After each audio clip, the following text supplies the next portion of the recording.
notice what sports program I did or anything like that. Oh yeah, never. So, yeah. I remember like high school football and baseball and stuff like that. It was like, yeah, you just lifted as much as you could. There was never any stretching Lifted going with on. no form, and just Nothing. Yeah. Just get it from the ground to your shoulder. So yeah, just definitely mobility would have to be my absolute number one. Especially just because when I first came into the gym, my posture since I was a kid was horrible. It was horrid. My shoulders were curled in. It was just Why really was bad. that, Junior? Why were her shoulders like that? Whose? Hers? Yeah. The Boulder shoulders? What? Junior always No, takes I have to say it. it's I just probably played. from It's because volleyball. she's a preemie. Yeah, you that's guys. what I was gonna Preemie. Everything always goes back developed to because properly. Junior She has or Alex was born premature. So anything that she has that's a little bit weird, it's like, oh, it's because she was a premature baby. That's probably why your mobility Not wasn't because I was good. a premature.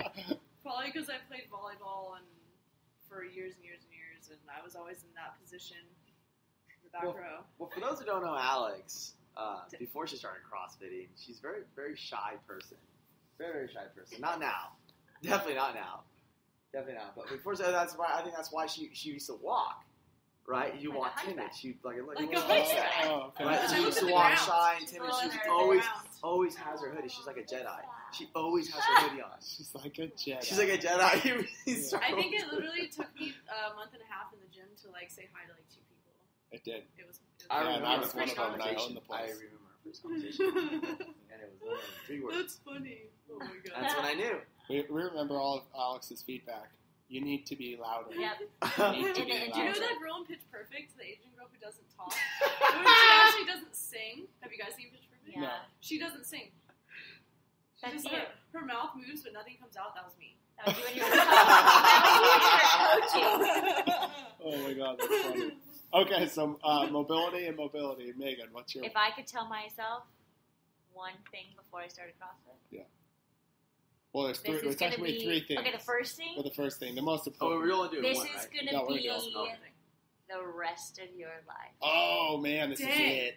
Wow. Dang. Well, I'm This actually is it, glad 'cause I that you had didn't no say that to clue. yourself because you Wow. probably would have dumped me right there and moved I'd be on. like, I'm out. Yeah, you'd be like, Yeah. forget No, this. I had no idea that CrossFit would completely change my life. Well, And take be it over. like forever. Wow, Yeah. that's a good one. So, Megan, like, did you like CrossFit when you first met Wes? She hated it. And not when I Really? first met Wes. When we were dating. When we for first met, a bro, long we were not time. doing CrossFit. Neither of us were CrossFitting. No. Wes was drinking beer, surfing. I surfed. That was my And that was it. exercise. That was it. And I just I surfed and I Drank rode my beer. bike everywhere. I That's did all I keg did. stands for my exercise. Yeah. That's so Instead of yeah. handstands, I was doing keg stands. Lots of cake stands. I remember. Yeah. The Holly Yeah. party. No, I no. And then once he found CrossFit, he fell in love, and I definitely did not right away. It took me some time. That's How so long did it crazy. A long time. A long time. Well, at first, yeah, it was kind of just like he just did it kind of like working out, and I was like, okay, like I guess I should probably work out and get in shape. So I kind of did it, but not really. And then when we moved, and he bought an entire like weight set, like he bought all these bumper plates, a barbell, ring. Oh yeah, Like- at the apartment we had. Yeah, all of this We stuff. had like You a could we say had like this a is getting 4x8. We had like a 4x8 like back to like Patio. patio area that I hung rings from the people above us. Their overhang that they would They like had like a step on. balcony. I Oh. freaking Oh, God. I drilled like screws Ring. into it and hung rings from that. And I remember I was doing ring dips on it one day, and I looked up and their whole thing was going like, kadoosh, kadoosh, kadoosh, and they had like potted plants on their edge, and like one of them almost fell off, and I was like, oh shit, like, I should probably stop doing this. Yeah, it was pretty gnarly. So we had a whole set, and of course he wouldn't leave them outside, so because it was in the winter. So Yeah. our whole living room was a barbell, like all these 45-pound plates. The whole thing was in there. And we were living too. We lived an hour from our work, so I was up at Travis Air Force Base, and Megan was here at Gilroy working, and we lived in Pleasanton, and so I would drive an hour north, and she would drive an hour south every day. And so when I got home at night, I had to be up at 5 a.m. the next morning, and I would get home, and it was like, get home, make dinner, pack for the next day, take a shower, get in bed, go to sleep. And I think Meg at that moment was like, she's like, sit down and watch TV with me and hang out. I'm like, I can't. I've got to get my recovery, and I've got to go to sleep, and I've got to pack my zone paleo meals.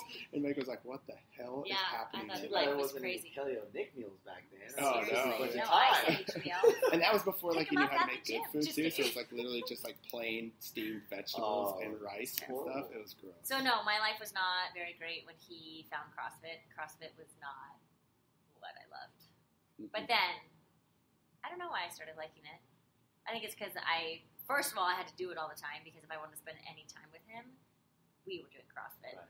or talking about CrossFit or watching videos on CrossFit or Yeah, the Kool-Aid drinking was hard back it was then. really hard. That was all he ever did, video after video. So that's why. I watched that and then- Miko Saylor documentary like every day. Yeah.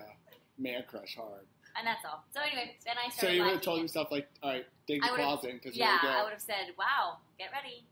Rest Rest of your life It's gonna is be just awesome. begun." It's gonna be awesome. No, but for the record, I do love CrossFit. I love doing CrossFit. I love watching CrossFit. I love coaching CrossFit. So life has changed. Awesome. All right, so I would say my second thing would be that I need to understand how important nutrition is. So, like I said at the beginning, like when I first started doing CrossFit, we would CrossFit like crazy. I would eat like crap. I would drink all the time, and I would wonder why I wasn't getting better or why things were hurting and stuff like that. And it wasn't until I looked at the theoretical hierarchy of an athlete that Greg Glassman came out with. It's that pyramid. At the bottom of the pyramid is nutrition, and then above that is metabolic conditioning, and then gymnastics, weightlifting and throwing, and then finally sport. And I read that article, and he put nutrition on the bottom for a very serious purpose, that is the base. That is everything that we do. If we don't do that to 100% of our maximum capacity and put everything we have into our nutrition, everything above that is going to suffer. Our metabolic conditioning is going to suffer. Our gymnastics is going to suffer. Our weightlifting is going to suffer. Whatever we love to do outside the gym is going to suffer. And I didn't really put that into context until I read that article, and I was like, okay, it's time to stop messing around. And then I started digging through the CrossFit Journal and finding out a lot of stuff about zone paleo and stuff like that. And I feel like that was probably a year and a half or maybe even 2 years into me doing CrossFit that I was like, all right, it's time to start doing this. And then I did zone paleo for a solid 2 years, I think. And then I made it to the games. That was it. That was your ticket. And that was really, I think that was the big missing link. And if I would have done that 2 years prior, who knows if I would have made it to the games a couple years before that. You know what I mean? Like I might have made it in 2011, 2012, and 2013, as opposed to just in 2013. Mm-hmm. Yeah, because damn, it's hard to go back now. So I think, I would have definitely told myself, like, hey, stop dicking around with your nutrition. That needs to be the number one thing.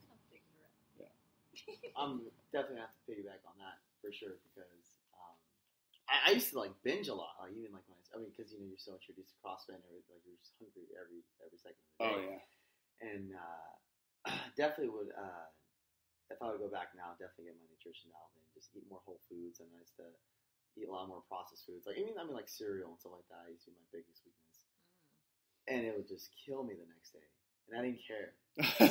Cereal's so good. Then it got to a point though, right? It got to a point where like, you know what? If I'm really serious about getting better and and wanting to become better, and you're gonna have to dial in your nutrition, dial in your sleep, dial in your nutrition. Cool. All right, I have to say my second most important thing would have to be to just focus on the basics. Like in the beginning, I remember when I first joined CrossFit, I was just like 100% go hard, just do whatever it takes, and I just really think I lacked focusing, especially like on my squat. I think even now it kind of has hurt me a little bit. Just making sure that you don't just focus on the basics in the beginning, just making sure you focus on the basics forever.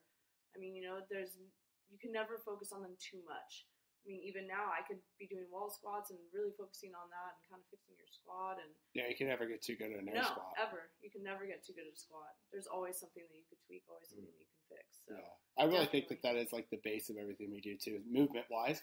Like if you have a perfect squat, like if you look at Andy or Joy or Chad or They don't Tom count. Or Jade. or anybody that could get Jade. against the wall and freaking squat like down, like Dude, the everything Polinos, else the they do. Polinos. I'm gonna shout out to Adelina and Jose.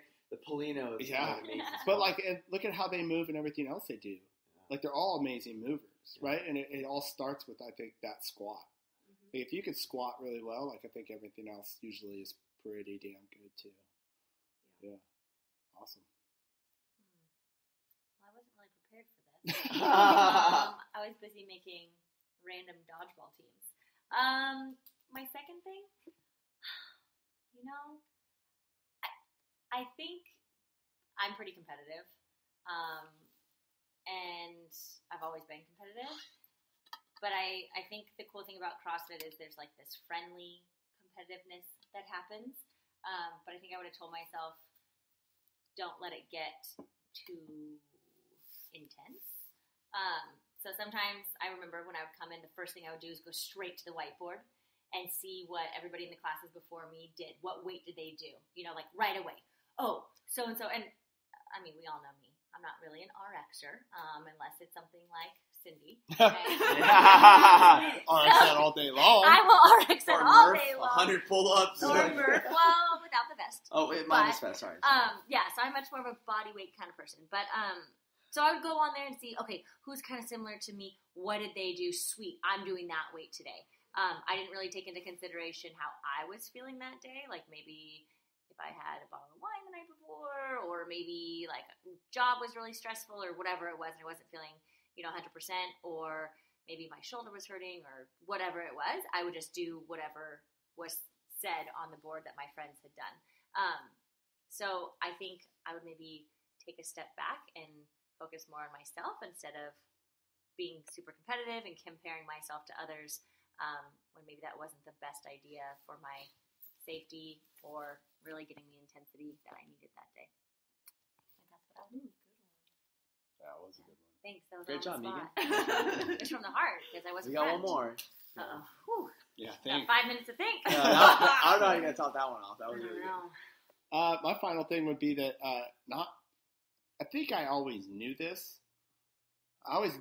But I would still just, not pay attention to it. But that was shying away from my weaknesses. So, like, I would know that I needed to work on really high intensity, like lightweight stuff. But that's not fun. And that hurts. It's never fun. And L-sits aren't fun either. And L-sits aren't fun either. And handstand walking and muscle ups and handstand push-ups. I still suck at handstand push-ups. And I would tell myself, like, you need to, and I knew it too. Like, even at the beginning, I knew it. I knew that I needed to, do more handstand push-ups or do more handstand walking or whatever it was, or run long periods of time.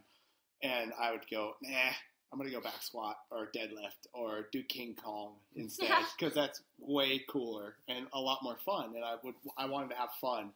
And I think that's an important thing to do, but I think you have to, like, every week kind of look back at, like, what you did and did you hit the weaknesses as much as you hit the stuff you like? And if you didn't, then the next week you got to make sure you put that stuff in there. So I tell myself to stop being a little bitch and to do the stuff you don't like to do, like Fran. Oh, God, that's my nemesis. Congratulations on PR. Now. I know. Dude, okay, so I've done Fran. A lot of PRs on Fran. I've done Fran 3 times this year. And before this year, I had done Fran twice in my entire career of CrossFit. No. Technically, 5 times, because we had to do that stupid triple Fran at OC Throwdown. That was just stupid. Dumb. That was retarded. That didn't even count because it didn't even feel like Fran. But so twice before that, because I avoided it so much. It would come up in our programming at our gym, and I wouldn't go. I'm going to do something at home instead because I hated it that much. But no more. You have conquered. I've conquered. And I've PR'd 3 times. Last 3 times, which makes me extremely nervous. I don't know if I want to PR on the next one. Because this last one hurt really bad. And the only way I can think about moving any faster is to move the bar closer to the pull-up bar, which just sucks. Because I like that, like, 3 steps of, okay, shit, ball's here. Trying to keep moving, So, yeah. And that's happening next month again. So get ready, Coach. That's Yeah, so get ready. That's Coach. when you Fran, know workouts like next so month. bad. You're already thinking about it next Next month. month. like it's like you're a PR, like, oh yeah, enjoy. Like no, you're like thinking about how am I going to do better the next month. Yeah. It's hurting me that bad. Yeah, so not shying away from my weaknesses. I'm not doing Absolutely. that anymore. That's for sure. Cool.